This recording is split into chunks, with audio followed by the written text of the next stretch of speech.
Paging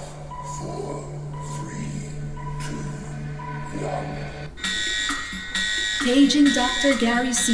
Please proceed to the geriatrics department. Emergency! Emergency! Paging Dr. C! Emergency! Emergency!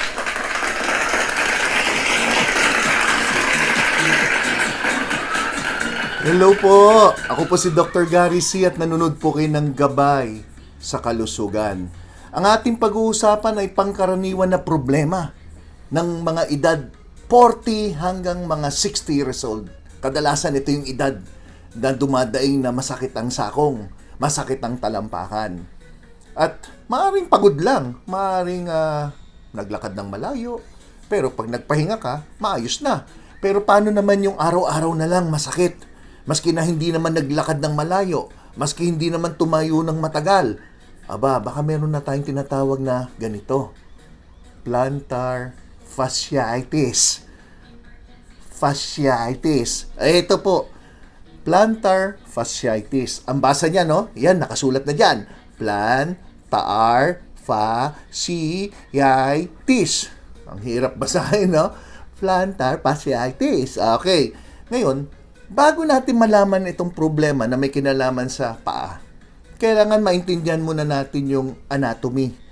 Ano ba yung anatomy? Yung parte ng ating katawan na involved. At ang involved po dyan, alisin nyo po yung itis dun sa dulo ng salitang plantar fasciitis. Dagdagan nyo ng letter A. Yan po ang pinagmulan. Ito po yon, yung tinatawag na plantar fascia. So yan yung nakikita nyo. Yan po ang itsura po ng inyong talampakan. Yan yung plantar fascia. Medyo mahaba yan. Mula po doon sa mismong heel o sakong, dire-diretso hanggang doon sa may halos harapan na ng inyong mga daliri sa paa. So, ano ba yan tinatawag na plantar fascia? Ano bang purpose ng litid na ito? Ito po yan. Ang plantar fascia po ay isang makapal na parang spider web. Di ba? Kung nanonood kayo na Spider-Man, di ba? Pag bigla siya maglabas ng web niya dyan sa kanyang pulsuan, parang ganon. Yan yung lumalabas, parang ganyan. Web-like ligament na nagko-connect po ng inyong buto sa inyong sakong hanggang sa harapan, no? Diyan sa inyong paa. So, main purpose niyan ay parang shock absorber. So, pag kayo naglalakad, parang sinusuportahan niya yung pinakakurba ng inyong paa. Kung mapansin nyo po, tingnan nyo po ngayon, habang kayo nanonood ngayon, no? Tingnan nyo nga sandali yung paa nyo. Tingnan nyo nga, magano ka nga, mag-D4 ka. O ano napansin nyo? Pantay ba yan? Eh di ba parang ano yan? Alam mo yung sa pana, di ba yung pana, yung bow and arrow. Yung bow, yun yung mismong hawakan ninyo. Tapos yung arrow, yun yung pana, di ba? Di ba na ano yan, medyo kurba? Ang tawag doon, arch, di ba? So may arch po yung ating foot, no? Tumutulong yan para makapaglakad tayo ng komportable. At kung napapatalon tayo, yun ay nagbibigay ng suporta para hindi naman malakas yung impact ninyo pag bagsak ninyo sa lupa pag kayo tumatalon. So, kung titingnan nyo po yan, ayan, pinapakita ko sa inyo, tingnan nyo pa, di ba, parang mayroong sa harapan, may maliit na parang arch at meron din doon sa may gitna. So, yung plantar fascia, o yung isang ligament po yan, nakaka-experience yan ng maraming bugbog sa pangmatagalan. Siyempre, yung wear and tear, yan yung sinasabing gamit ka ng gamit. Siyempre, napupudpod, di ba? Lalo na kung kayo'y bata, patakbo ng takbo, lakad ng lakad, talagang pagdating nyo ng pagtanda, maaaring maramdaman nyo. Yung so much pressure sa paglalakad ninyo, hindi maiwasan magkaroon ng konting punit o damage dyan sa mga litid na yan. At ito pong plantar fascia, pag yan ay nagkaroon ng punit o ng injury, nagiging inflame. Ibig sabihin ng inflame, namamaga. Mainit yan. Kaya minsan, dadaing yung pasyente, bakit parang init ng talampakan ko? Dahil may inflammation. At masakit yan sa inyong heel, sa may sakong, o kaya umaabot hanggang sa may buong paa, dyan sa may mismong naabutan niyang ligament na yan. At yan po ang isa sa pinaka-common na dinadaing ng mga pasyente pagdating nila sa mga problema sa buto sa kanilang paglalakad. So, pwedeng ma-strain yan sa sobrang lakad o kaya nagkamali ka nga ng pagsuot ng sapatos, naglakad ka malayo, O kaya, nakaapak ka ng, halimbawa, naglalakad ka, nangyari na ba sa'yo, nakaapak ka ng maliit na bato na naramdaman mo para may sumundot doon sa may talampakan mo, paakyat? Yan po kadalasan na apektuhan. So, pag pumunta ka sa isang orthopedic doctor, tanongin mo, ano ba ang common na daing ng mga tao pagdating sa buto? Bukod sa mga arthritis, ito po isa sa kadalasan dinadaing. Plantar fasciitis. Okay, so more or less may idea na kayo kung ano yung involved, di ba? Ngayon, ano yung common na dadaing? Siyempre, ang pinaka-common na symptoms o mararamdaman ng isang pasyente may ganito ay masakit pag iniapak nila. So, ang sakit, ang description na bigla na lang may matalas na parang tumusok. Stabbing pain, yan ang kadalasang sasabihin. At nandun niya sa may ilalim ng paa, malapit sa may bandang sakong. Kaya yung mga tao na naka-experience na madalas sumakit ng sakong, makinig po kayo at may tuturo ko sa inyo. Then yung pain, napansin nila, yung unang hakbang, lalo na paggising sa umaga, pagbangon, ang sakit. Maaring naibsa na sakit pag naglalakad na sila.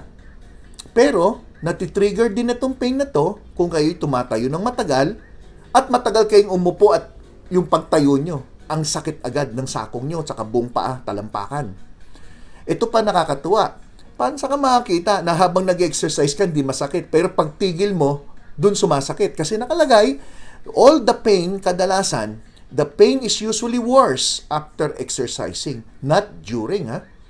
No? Kaya mamaya sabihin ng iba, ayoko na mag-exercise dahil pagtapos ko mag-exercise, sasakit pala. Hindi, may exercise na nababagay sa inyo na ituturo ko po. So, kailangan talaga tumutok po kayo.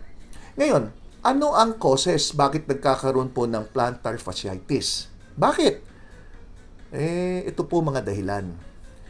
Ang plantar fasciitis, ang hugis niyan ay parang bowstring. Yung sinasabi ko nga, para ka yung sa bow and arrow, di ba? So, medyo naka-arc yan. So, parang letter C na medyo flat ng konti. Yan, ganyan na lang paliwanag natin. So, shock absorber nga yan pag naglalakad. Pag kayo'y masyadong na-tense o nagtakbo o kung ano man na nakasira sa muscle nyo, dyan na mag-umpisa ang sakit. Ang tanong, ano yung mga pwede mag-cause ng pagsakit o pagkasira o pagkapunit na itong litid na ito? Ito po. So, what are the risk factors? Number 1, age. Habang nagkakaedad, di maiwasan may degeneration. Unti-unting umihina mga muscle. Nabugbog dahil sa sobrang lakad na nila noon. Number 2, certain types of exercise. Unahin ko muna sa age, no? Pagdating sa age, napansin, between 40 to 60 ang majority na nagkakaroon nitong plantar fasciitis. Certain types of exercise, may mga exercise na pwedeng ito ang dahilan kung bakit kayo nagkaroon ng plantar fasciitis. Ano po yan? Long distance running. Yan, yung mahilig tumakbo-takbo, malalayo, sobra. Ballet dancing, na nagtitiptoe palagi, di ba? Yan, parang si Lisa, ano ba yan? O, yun na yun, Elizalde. Mapapansin nyo, di ba, palagi toe lang niya. So, yung arco ng paa naapektuhan. Aerobic dance, yung mga high-impact aerobics. Yan, yung mga gumagamit ng mga bench, di ba? Tapos high-impact, talon. Mali ang pagbaba ng paa. Instead na ang ibababa mo muna yung harapan ng paa, na ibabagsak nyo yung sakong. Yan, pwedeng yan ang dahilan. Then, ano pa? Number 3, foot mechanics. Ano ibig sabihin ng foot mechanics? Yung mismong itsura ng paa nyo, may problema talaga. Inborn na may problema. Halimbawa, ito po yung mga pathology of the foot, no? Ang normal na paa yan, nakikita nyo, di ba? Footprints on the sand. Normal foot, makikita nyo pag umapa ka, ganyan ang itsura yung inyong footprints, di ba? Pero may mga flat-footed, yan nakita nyo sa gitna, flat-footed. Flat yung arch. Napansin nyo, pinapakita ko po dyan, ha? May napansin nyo yung mga patas, may guhit na itim. Nakikita nyo mga awang batawag dyan. Pagdating sa flat foot, wala ka na makikita, oh. Meron naman na sobra naman taas ng arch. Nakita mo? Kaya yung suporta ng paa niya, kinakapos. Yan ang mga kadalasan dahilan, yung mga pathology ng paa. So, nasosolve naman yan. Mamaya, ipapaliwanag natin paano masolve yan, no? Then, number 4, obesity. Given na, pag overweight ka, talagang yung bigat ng paa mo, nape-pressure talaga. Yung bigat nyo, nape-pressure yung paa nyo. Okay? Then, occupation. May mga trabaho na medyo tatayo ka matagal, trabaho maglalakad ka ng malayo. So, yung mga factory workers, yung mga teachers, security guard, Yung sino ba ba? Yung palaging nakatayo halos most of the time. Sila yung kadalasan nagkakaroon ng ganitong problema. Wow, hirap, no? Ngayon, ang tanong, may complication ba yan? Ay, wala naman akong alam na matay dahil po doon sa ganyan na problema sa sakit sa paa. Pero ito na yung problema. Once na may plantar fasciitis kayo, ito po mga posibleng complication. Chronic heel pain. Pag sinabing chronic heel pain, parang for life, andyan na, tagal-tagal na, hindi nawawala. So, maaaring mag-pain reliever, pero nandyan pa rin. Mawala sandali, andyan ulit. Maaaring iba, mag-injection ng gamot. Pwede, mawala yung pain, panandalian, andyan ulit. So, yan ang problema. Dahil sa chronic pain na yan, mag-change ka na ng paraan ng paglalakad mo. Siyempre, masakit eh. So, di ba, na-try nyo masakit sakong. So, kung masakit sakong nyo, anong gagawin nyo paglakad? Di ba, parang lalakad na tiptoe? O kaya, masakit yung may bandang loob, yung loob ng paa nyo, maglalakad ka medyo pasakang ng konti para ang pressure ng bigat nandun naman sa kabilang side na hindi masyado masakit, di ba? Unfortunately, yung ganitong manner ng adjustment sa paglalakad, pwede naman magbigay ng extra pressure sa inyong tuhod at sa inyong balakang. So, kinalaunan, nagkaroon naman ng knee pain at nagkaroon ng hip pain at nalagyan pa ng konting problema sa back pain. So, nanganganak yung problema. So, hindi lang dahil sa arthritis, kaya pala sumakit yung kanyang tuhod, yung balakang, tsaka likod, kung hindi dahil dun sa paa niyang nagkaroon ng problema. So, yan yung complications. So, paano nadadiagnose to? Paano nalalaman na may ganito kang problema? Wala namang blood test para dito. Wala naman pong x-ray or MRI para dito. So, nadadiagnose yan, nalalaman ng doktor base sa daing ng pasyente at sa location ng sakit. So, kung sinabi niya, masakit yung bandang heel niya, maaaring pag prines nyo, may tenderness o masakit pag nadidiinan. Okay. Tapos, maaaring mag-request ng doktor ng mga CT scan, MRI, pero ang purpose nun, hindi para malaman kung may plantar fasciitis. Ang purpose nun, para malaman kung may iba pa kayong maaaring dahilan na nagkukos ng pain. Tulad ng bone spurs, matalas na buto, sa inyong buto, okay? Tapos, o kaya, posible rin na meron kayong stress fracture, okay, na fracture yung pinakabuto nyo, pwede mag-cause din ng pain nyo. So, ang purpose nun, ma-rule out lang kung ano yung mga iba pang problema na nagbibigay ng sakit ng inyong sakong o ng inyong talampakan. Hindi para malaman kung ito ay plantar fasciitis. Okay. So, ngayon, yung mga imaging, ang kadalasan, X-ray, magnetic resonance imaging, yan ang ginagawa, no, to check kung may ibang reason. So, treatment. Ano yung treatment kadalasan? Siyempre, pag treatment, pain relievers ang number one. So, maaaring bigyan kayo ng mga pain relievers. Umpisa nyo sa ibuprofen, naproxen, mefenamic acid, yung mga kadalasan mga celecoxib, or even tramadol, maaaring makatulong for relieving the pain. But unfortunately, this will not correct the problem. Marirelieve lang yung pain, mabawasan for the meantime. Kailangan natin siguro ng injections, mga steroids. May mga therapies or physical therapy na maaaring ipagawa sa inyo. May mga tinatawag na extracorporeal shock wave therapy at ultrasonic tissue repair surgery. Ito mga mabibigat na yan. Pagdating sa therapy, so medication, oral medication or injectable. Therapy, pwedeng physical therapy. Ang purpose ng physical therapy ay matulungan kayo na ma-stretch yung plantar fascia nyo at the same time palakasin yung mga tendons or Achilles tendon and to strengthen your lower leg. Okay? So makakatulong yan. Then may mga therapies maaaring turuan kayo ng tinatawag na plantar fasciitis taping.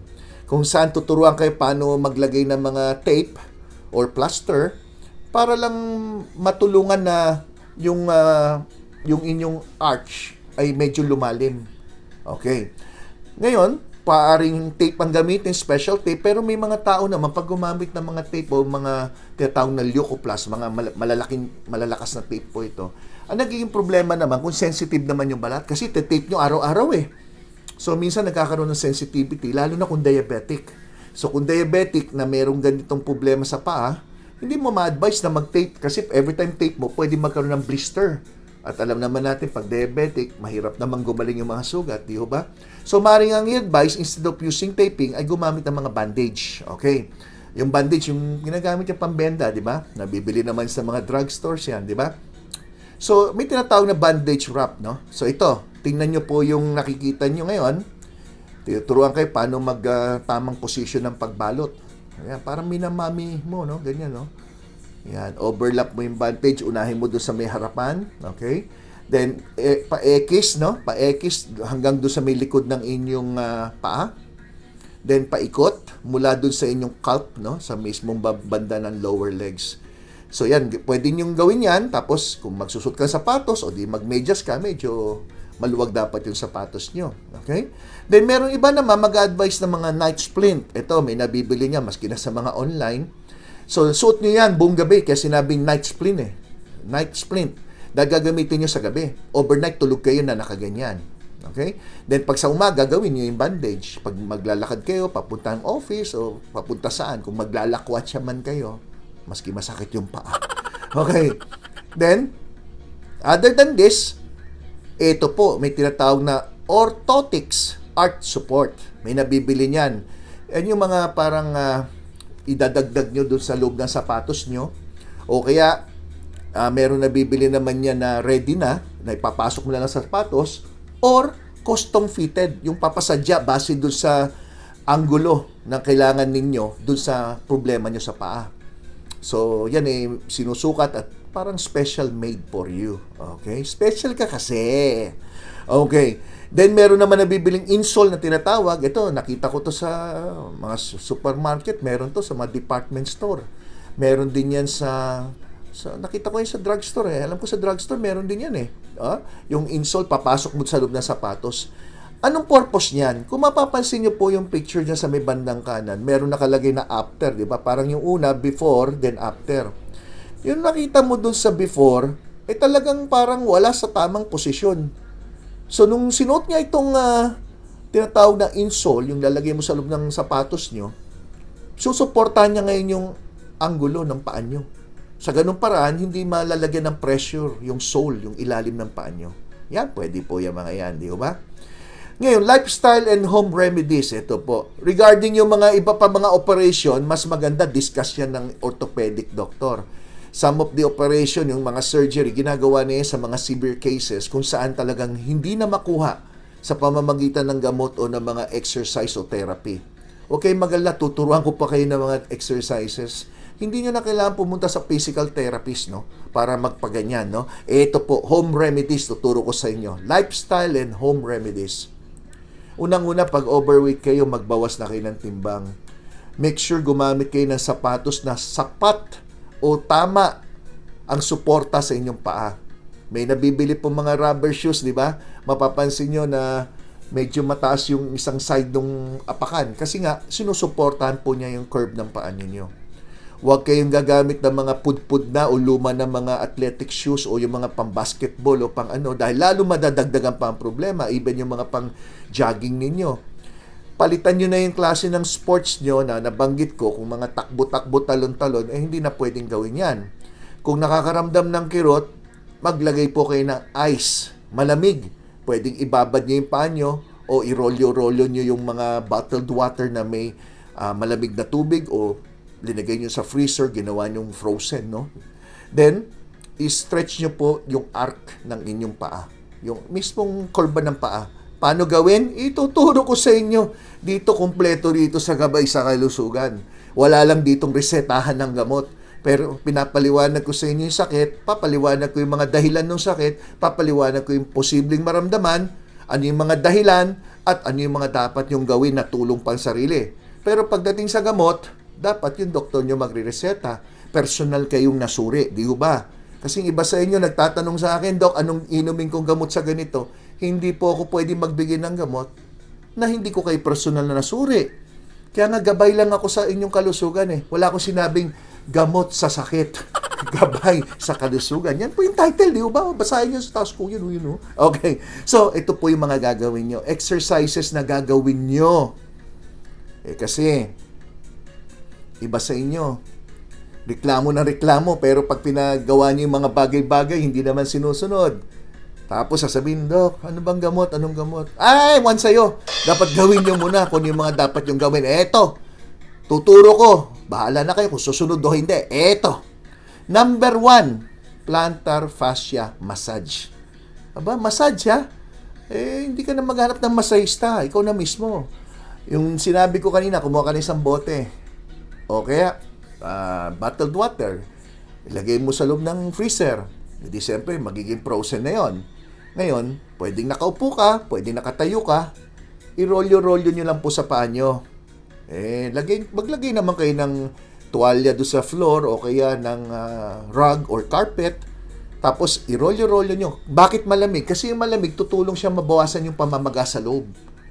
Kung mainit, di lalo mamamagayan, di ba? So, dapat malamig. Tapos, i-rolyo nyo lang po yung paa nyo. Lagyan nyo lang ng konting firmness. Diinan nyo lang ng konti yung bote. Rolyo nyo lang. Siguro, mga 1 minute lang. Rolyo-rolyo. Tapos, gawin nyo naman sa kanang paa. Kaliwat kanan, syempre, di ba? Maski sabihin nyo, hindi naman masakit yung kanan ko, gawin mo na rin para pantay ang... Pwede naman dalawa kung gusto nyo, di ba? So, kano katagal? Kung wala ka namang ginagawa, di gawin mo 3 araw, siguro. Bahala ka kung anong gusto nyo. Pero, ang turo ko, 1 minute, 2 minutes lang, pwede na. Pagkatapos, lahat itong tuturo ko, gagawin nyo, step by step. Ito yung una. Ano yung pangalawa? Okay. So, yung pangalawa, wala kang bote. Sabi mo, wala kang bote. Pero may bola ako. O, bola ng tennis. Yung bola ng tennis. O, sasabihin nyo na naman, Dok, wala akong bola ng tennis Bumili ka. Bumili ka sa sports house. Meron yan. Bola ng tennis. O, wag naman yung masyadong maliliit. Ito yung ganito, nakikita nyo. Kung wala yung ice, wala kang freezer. Halimbawa, wala kang bottled water. Di bola na lang na ganyan. Pwede rin.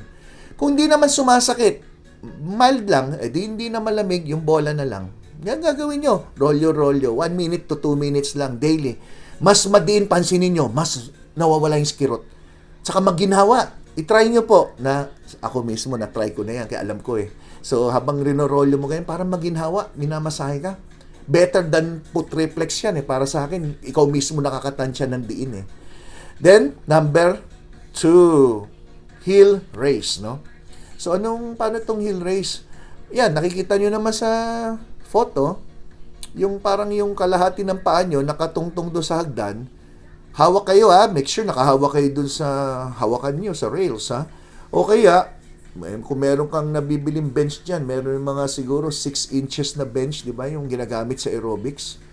Pwede hong ganyan. Para kang nagtitipto na hinahang nyo yung kalahati ng inyong paa mula doon sa kalahati ng inyong paa. Na-imagine nyo ba? So, gawin nyo lang yan siguro 10 times to 20 times. Pwedeng 10 times, then repeat another 10 times. Ang purpose lang niya, ma-feel nyo yung stretch sa inyong plantar fascia. So, nabanggit ko kanina, ini-stretch natin yan Okay? So, gawin nyo lang po yan. 10 times, ulit-ulitin nyo. Kung marami ka naman time, di gawin nyo sa umaga. Mga 20-30 times sa umaga, sa hapon, sa gabi, pwede nyo gawin. Wala naman sigurong mamamatay sa ganyan o ma-heart attack, di ba? Then, number 3, floor seating angle inversion with resistance. Tako, mahirap to. Upo ka lang sa sahig. Mas maganda may sandalan, So, upo ka dyan sa may pader. Sandal ka sa pader, then upo ka. Then, maganda kung meron ka nitong tinatawag na resistant band. Yung nakikita nyo parang kulay berde, yan po ay parang rubber band na malaki. So, meron din sa sports house yan. Okay. So, ang gawin nyo, habang nakaupo ka, diretso yung dalawang paa, i-cross nyo, ipatong nyo yung isang legs nyo, yung nakikita nyo sa picture, yung kanan, nakapatong sa kaliwa. Okay. Then, meron siyang ginagamit na parang, itinatawag na resistant bands. Ang purpose yan, yung word na resistant, parang nag-develop ka ng strength So, ilalayo mo lang yung isang paa mo, yung kanan na sa taas, ilalayo mo lang, papunta dun sa kaliwa. Tapos, baliktarin mo yung isang paa naman. Tumutulong to para lumakas po yung angle muscle ninyo. So, malaking bagay po yan sa mga tao madalas sumasakit ang sakong tsaka talampakan. So, gawin nyo lang 10 times on each side. Nasa sa inyo na yung resistant hanggang saan kaya nyo. Pero make sure hindi gagalaw yung buong balakang nyo, paa lang. Hindi yung para kang dumantay, Dumantay, tama ba term ko? Yung humiga ka na meron kang unan o niyakap mo mister mo, parang ganon. So, hindi ganon. Kailangan paalang ang gagalaw. So, hindi kailangan aangat yung puwet nyo dun sa inuupuan nyo. Okay? Malinaw yan, So, how many times? O, di 10 times. Pahinga sandali. O, another 10. Left and right. Next is number 4. Seated. Toe, towel, scrunches. Nakikita niyo naman yung picture. Maglagay ka ng towel sa floor. Ipatong mo yung paa nyo. Okay? Then parang, ano ba tawag nyo? Parang kinukurot ba ang term mo doon? Okay, ano?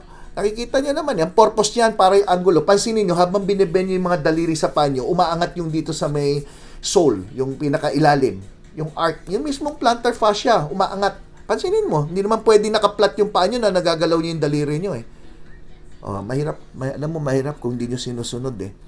Hirap sa inyo, nanonood lang kayo. Sinabi na nga na sundin nyo habang nanonood kayo. Ang tigas ng ulo nyo. Maski hindi masakit, sundin nyo naman. Makisama naman kayo. Hirap-hirap magpaliwanag. Di naman kayo. Okay? O, yan. O, yung iba, ginagawa, I'm sure. O, yung iba naman, wala. Deadman lang. Nanonood, tas di naman nakikinig. Yung iba, hindi, pupugian lang yata sa akin. Okay. Hindi, biro lang. Number 5. Seated plantar fascia stretch. Ayan, madali yan. Kailangan ba bang i-memorize yan? O, nakaupo ka ulit, maski sa silya o dyan sa sahig. I-cross legs ka, pagkatapos silain mo ngayon yung mga paa mo. Yan. Ang sarap niyan. Ako. Lalo na kung nakakaramdam ka ng pain, pag inunat mo, nawawala yung pain eh. So, ganun din. Gawin nyo siya. Siguro, stretch mo siya bilang ka ng 20 seconds. So, habang hinihila mo siya, bilang ka 1, 2, 3, 4, 5, 6, 7, 8, 9, 15, 16. Naku, dinaya pa. Okay, so 20 times gawin nyo. Tapos, gawin nyo ulit sa kabila. Ikaliwat ka ng paa. Do it for 3 times na tagto 20 seconds ang bilang. Yan. Alam niyo, itong tinuturo ko sa inyo, wala na ngang, ano ba sabihin? Wala na ngang gamot iinumin, walang bayad. Tapos, tamad pa kayong gawin. Tapos magrereklamo masakit. Ay, ewan ko sa inyo. Okay. Then number 6, face the wall. Wall, facing, calf stretch. So, habang naka-face ka sa wall, medyo malayo ka lang na siguro mga 1 meter from the wall. Tapos, yung isang paa nyo, iharap nyo. Yan, yung nakikita nyo sa picture. Tapos, i-stretch nyo po yung calf muscle nyo. Dapat may maramdaman kayong stretch. Kasi kung walang stretch, hindi calf stretch ang tawag dyan. Wala lang, naka-display ka lang, nakatayo ka lang dyan na walang silbi. Dapat meron pong calf stretch. Nararamdaman nyo, inuunat yung inyong, ano ba yung calf? Basta, yung sa may likod ng binti nyo. Yun, yung madalas na pinupulikat, dapat naramdaman nyo, nauunat. Pero syempre, huwag nyo bibiglain ha. Basta dahan-dahan lang muna, slowly, hanggang medyo nasanay ka na nag-stretch-stretch, pwede mo na siyang medyo paspasan ng konti. Yan po yung 6 na pwede nyong gawin sa bahay. Hindi ho ba?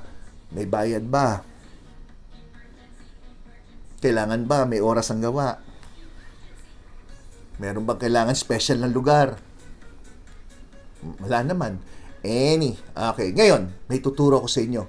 Bukod doon sa mga exercises na sinabi ko, doon sa mga bote, bola, stretch, etc. Pwede po kayong bumili ng mga special gadget. Okay, bahala kayo saan nyo gustong bilhin. Ito po mga special gadget. So, gadget na makakatulong sa inyo, ito. Arch sleeves cushion. Yung parang nagsuot ng medyas na butas sa harap. Ayan. Pero meron siya doon, napapansin nyo, yung nakaparang dotted lines. Yan ay parang meron siyang foam sa loob.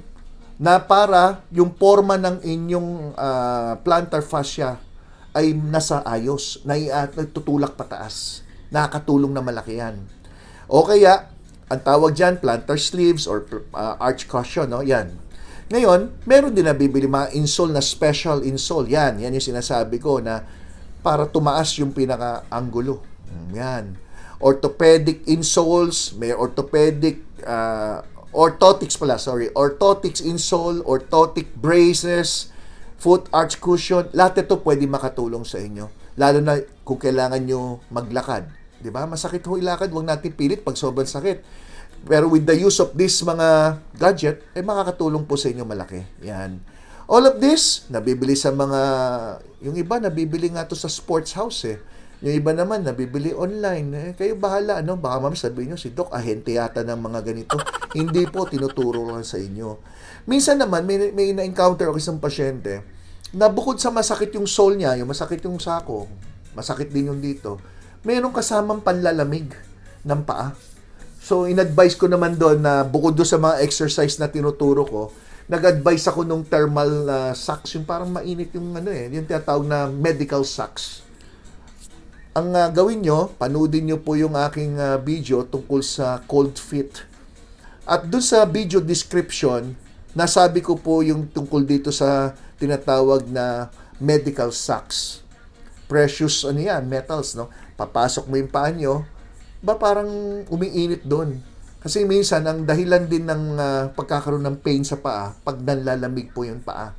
Yan yung dinecture ko tungkol sa cold feet. Kung gusto niyo, panoodin niyo po yan. Okay? So ano ba? Meron ba akong na-share sa inyo? O walang katuturan yata itong pinaggagawa ko eh. Siyempre, pag nagustuhan nyo, huwag nyo kalimutan yung thumbs up. Mahalaga sa akin yun eh. Kasi nang parang gauge ko na nagustuhan ng tao yung aking paliwanag. At kung mababa yun, inisip ko ba, hindi ata nagustuhan? Kaya mag-isip na ako, ano bang problema? Ako ba may problema? Kung ako may problema, tigilan na natin to. Parang time-consuming, effort, preparation. Ito ho to be honest, ang isang lecture na ginagawa ko, mahaba yung preparation kasi I have to do the slides, I have to do marami, research, etc. No? So, ginagawa ko to para sa inyo. Pag nagustuhan nyo, syempre, thumbs up naman dyan. Tapos, huwag kalimutan mag-subscribe. Pindutin nyo lang nakalagay subscribe. Tapos, i-click nyo na rin yung notification bell para updated po kayo. At huwag nyo kalimutan, i-share nyo po yung mga natutunan nyo rito. May mga tao po na hindi nakakapunta sa doktor by just watching the lectures, following my advices, nakaramdam ng ginhawa. Pero siyempre, magpatingin pa rin sa doktor para masuri maigi at mapayuan ng nararapat. Okay? Ako po si Dr. Gary C., ang inyong gabay sa kalusugan. Bye-bye!